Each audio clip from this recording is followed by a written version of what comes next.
Hi ladies, Rizelle with InspireFulWomen.com. I create exercise tutorials and workouts for women in their over 40s and almost 40s like myself. Today we're going to go over the hip thrust. And the hip thrust is a movement that pretty much works all of your really large lower body muscles. They're called your hip and knee extensor muscles because their function is to extend or straighten your hip and your knee. And that is your gluteus maximus, your quadriceps, and your hamstrings. So these are all really big muscles. When we do the movement, which I'm going to show you in a minute, it's really your glutes, your gluteus maximus, that is doing the bulk of the work of lifting your pelvis off the ground.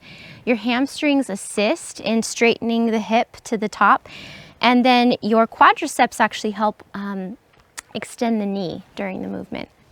Equipment that you'll need for the hip thrust, pretty much just two main things, which is a dumbbell and a surface to lean on. So a bench or a couch or, a little elephant stool. If you don't have an elephant stool, it's okay. You can still do the movement. But those are the two main things. Two of the things that might come in handy are a towel if the thing you're leaning against isn't soft, and a foam pad depending on the height of the surface you're on. So I'll show that to you in a minute. I'm going to demonstrate the hip thrust without any weight to begin, and I do recommend you first learn to do the movement without any weight, and then you can add weight. Again, with any type of adding of weight, it should be a gradual process, but because what you're doing is with very large, strong muscles, your butt and your hamstrings and your quads, you can work up to a pretty heavy weight. I actually have like a 40-pound dumbbell, which is actually quite doable for me. So you might find yourself progressing fairly quickly. To get into position for the hip thrust, you're gonna sit down in front of the bench or the couch or whatever it is you're gonna be using as your surface. If the edge is hard, you're gonna wanna put some sort of towel because you're gonna have your shoulder blades against it, and there's not much cushioning back there. So you'll do that. You're gonna sit in front of it. Ideally, the height of the surface should be just below your shoulder blades, right along here. If it's higher than that, it's okay. There's two things that you'll need to do if that's the case. If it's too high, you can put one or two balance pads under your bottom so that it raises you to like about the right level, like that. This one's obviously already my right height, but say it was taller. So you can do that. Or the other thing is, if it's taller than you'd like, you just kind of need to use your arms a little bit more to get into position because you're going to need to lift yourself to the point where your shoulder blades are now across that edge of the surface so that you can get into position. And then when you lower yourself, same thing, your butt won't touch the ground. So you'll have to kind of, safely scoot yourself off, okay? So you'll get into position with that. Your feet should be about shoulder width apart, your toes pointing forward or slightly toed out. If your toes are kind of more pointed out, that'll help get a little bit more of your hip external rotators, but either one is fine.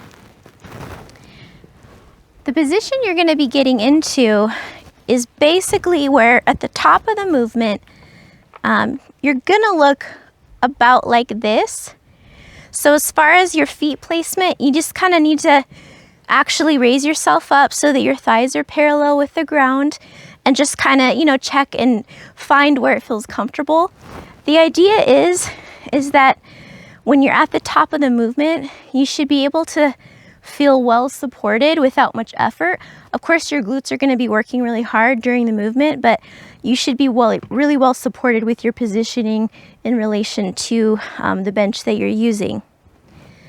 All right, so let's actually do the hip thrust. We're in position here.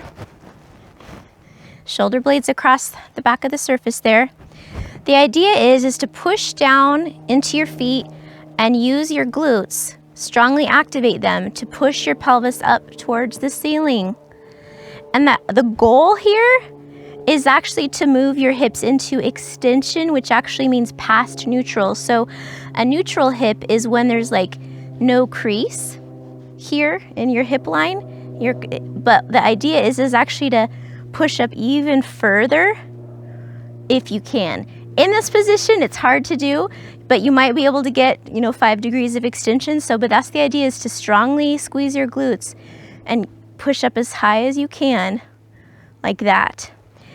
Now, really important, as far as your hands go, they're either gonna be holding the dumbbell here lightly or holding, cradling your head, which you may need to do at first because this actually does work your cervical stabilizers too, muscles in your neck, and they can get fatigued. So you can hold your head like this. So that's how you push up. That's kind of more the easy part to do, right? The part you need to pay attention to is the eccentric portion of the movement, which is going down. As you go down, you want to think about this spot where your shoulder blades are resting on the surface as kind of like a seesaw, like the point of the seesaw where you're hinging down and up like this. So if you'll notice, the part of my body that's actually moving and hinging is here at my hips and my knees. But my upper body from my hips up here is pretty much staying in line with itself, so that my torso is actually kind of coming up as my bottom goes down and then going flat like that at the top. To do the hip thrust with a dumbbell, you're gonna take your dumbbell across your lap like so, and then you're gonna need to probably use your arms here to kind of get yourself into position. And you'll place the dumbbell across your hip crease here. And the idea is you'll probably hold it in place with your hands, but you don't want to be like helping yourself. We're not doing a bicep curl right now. So it's just so that it doesn't like fall off, okay? So the movement is the same. You're just gonna hinge down and up. Try to really squeeze here at the top. You can do a hold 3 to 5 seconds. Down.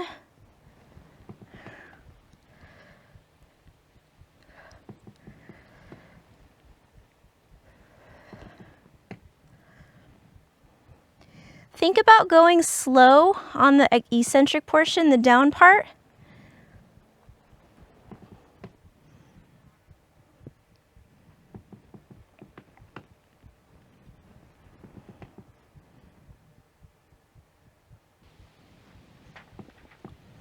And then to get down, you might just want to put your hands to hold you, and then use 2 hands to put the weight down if it's heavy. Thanks for being with me today, ladies. Once again, I'm Rayzell with InspireFulWomen.com. I create movement tutorials and workouts for women in their over 40s and almost 40s like myself. What you'll find with me are workouts that are slower paced, not super intense, not lots of jumping around. And if that's more your style, I found it to be very effective for myself, and you can learn more along with me at InspireFulWomen.com.